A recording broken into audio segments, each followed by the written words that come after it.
آپ کو کیا لگتا ہے یہ دھمکی ہے یہ کیا ہے؟ اصل میں اس کو دو تین طرح سے دیکھنا چاہیے. دھمکی تو ہے. یہ دھمکی ان کی پارٹی کے اپنی جو میڈیا ٹرولز ہیں انہوں نے ان کو اسٹیبلشمنٹ کا ایک حصہ قرار دیا اور ان کے خلاف ایک ہفتے سے کمپین چل رہی تھی. تو ظاہر ہے اس سے وہ تنگ تھے تو کچھ انہیں اس کو بھی اپنے مرضی سے کہ بھئی میں بالکل مینیجڈ نہیں ہوں, میں کسی کے نیچے نہیں لگا ہوا, میں کسی فوجی جنتا کا نہیں ہوں, میں تو عمران خان کا وزیر اعلیٰ ہوں, انہیں شو کرنا تھا کیونکہ وہ پریشر آ رہا تھا کہ یہ تو ان سے ملے ہوئے ہیں. تو ایک تو انہوں نے وہ اتارنا تھا. دوسری بات صوبے کے وسائل, اس پہ پرائم منسٹر کو اور وزیر داخلہ جن کی ذمہ داریاں لگی پھر اوپن ہونا چاہیے کہ آپ کی بات چیت کیا ہوئی ہے اور آپ نے کیا کہا تھا کہ انہیں کتنے وسائل دیے جائیں گے, دیے یا نہیں دیے, کھل کے بات ہونی چاہیے تاکہ یہ جو روزانہ کا ڈرامہ ہے نا یہ ڈرامہ ہے, اس کے علاوہ یہ کچھ نہیں ہے. اس دھمکی پہ اس کے اوپر بالکل وہ پلینگ ود گیلریز ہے اور اس سے وہ کچھ بھی نہیں کر سکیں گے. دوسرے اگر اس ڈرامے کو اوریجنلی فلاپ کرنا ہے تو آئین اجازت دیتا ہے کہ بجلی کی تقسیم صوبوں کو دے دیں, کوئی بریک نہیں ہے.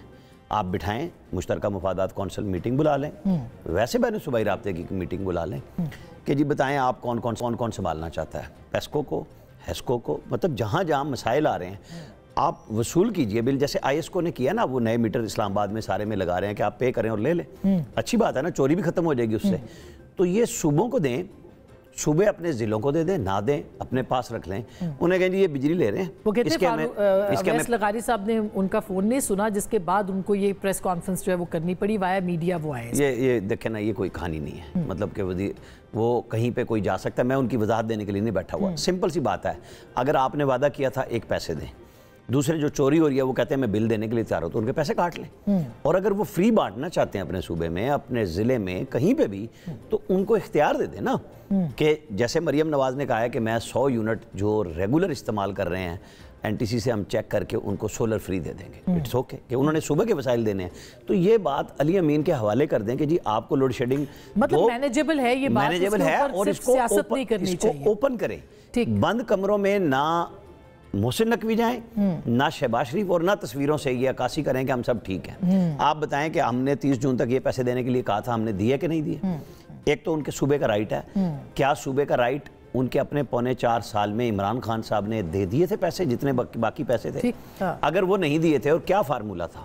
سب چیزیں اوپن کیجئے. جی آج کا وہ دور نہیں رہا کہ جی آپ کہیں گے جی میں نے فون کیا یار مہربانی کرو. کوئی مہربانی نہیں ہے. جب آپ کے مہربانی نہیں ہو رہی آپ بھی کھل کے آئیں کہ جی آپ کے اتنے پیسے بنتے تھے, آپ کو 4.25 سال میں آپ کی پی ٹی آئی کی گورنمنٹ نے کتنے دی. جیسے سندھ پہ ہوتا ہے کہ آپ آج کہہ رہے ہیں کہ وفاقی وزارتیں فالتو ہیں. جب آپ نے 18ویں ترمیم کی تو آپ نے ان تمام وزارتوں کو نئے ناموں سے رکھ لیا.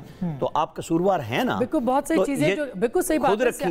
ایک کمزور سیاسی حکومت یہ نہیں چلتا کام. آپ ان کو سب کو اوپن کر دیں. شہباز شریف صاحب کو چاہیے کہ جی بالکل آپ بجلی کی تقسیم خود کریں, وصول کریں, ہمیں پیسے دے دیں. بجلی نہیں دیتے تو ختم. اچھا میں مزید صاحب کو بعد میں اس پہ بات کرنا چاہتی ہوں. پہلے تو اطہر بالکل یہ آپ کو کیا لگتا ہے کہ یہ ایک طرف تو خیبر پختونخوا میں دہشت گردی کا مسئلہ ہے, جیسے ایک صحافی کل مارے گئے ہیں, اس سے پہلے سندھ سے بھی خبریں آئیں, لیکن وہاں پہ اس سے بڑا مسئلہ ہے جو کہ میں اور آپ جانتے ہیں, بہت ساری باتیں منظر عام پر نہیں آ رہی کہ کس طرح سے جو ساؤتھ کے ڈسٹرکٹس ہیں وہ کس کے کنٹرول میں ہیں, اور میرا خیال ہے خیبر پختونخوا کا ہر صحافی جانتا ہے.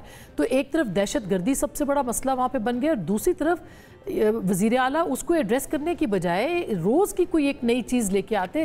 اس سے کیا سیاست میں اضافہ ہو رہا ہے, یا وہی وجہ ہے جو کہ عمران خان صاحب کی ابھی رانا صاحب بتا رہے ہیں کہ وہ مینیج کر رہے ہیں میڈیا کو اور گیلریز کو کہ نہیں میں تو خلاف ہوں اسٹیبلشمنٹ کے اور حکومت کے؟ دو پہلو ہیں, ایک تو صوبائی حکومت ہے, ایک وفاقی حکومت ہے. اگر آپ دہشت گردی ملک میں پھیل رہی ہے, اب آپ کو بھی پتہ ہے کہ اس طرح کی خبریں بھی آ رہی ہیں کہ ہمسایہ ملک سے بھی انٹروژن ہو رہی ہے, دیگر جگہوں کے اوپر ٹارگٹ کلنگ وغیرہ بھی ہو رہی ہے. ایون کہ بھارت کے وزیر دفاع نے اس قسم کا دعویٰ کیا کہ ہم پاکستان میں گھس کے بہت ساری کارروائیاں کرتے رہے. ایسے حساس موقع پہ جہاں پہ چائنیز نیشنلز کو بھی نشانہ بنایا گیا اور مختلف جگہوں پہ اس طرح کے واقعات ہوئے, میرے خیال میں یہ ایک نیشنل نوعیت کا مسئلہ ہے. اور اس سارے معاملے پہ اگر آپ حکومت کی سنجیدگی دیکھ لیں تو محسن نقوی جو کبھی آئرلینڈ بیٹھے ہوتے ہیں, کبھی امریکہ بیٹھے ہوتے ہیں, پارٹ ٹائم وہ وزیر داخلہ ہیں, پارٹ ٹائم وہ چیئرمین پی سی بی ہیں, تو اس سے آپ اندازہ لگا لیں کہ کتنا سنجیدہ ہے پاکستان کا نظام. اور اس وقت شہباز شریف صاحب کی حکومت ملک میں دہشت گردی کو روکنے کے لیے کم از کم ایک فل ٹائم وزیر داخلہ ہی لگا لیں. کیا پورے پاکستان میں ایک ایسا بندہ نہیں بن سکتا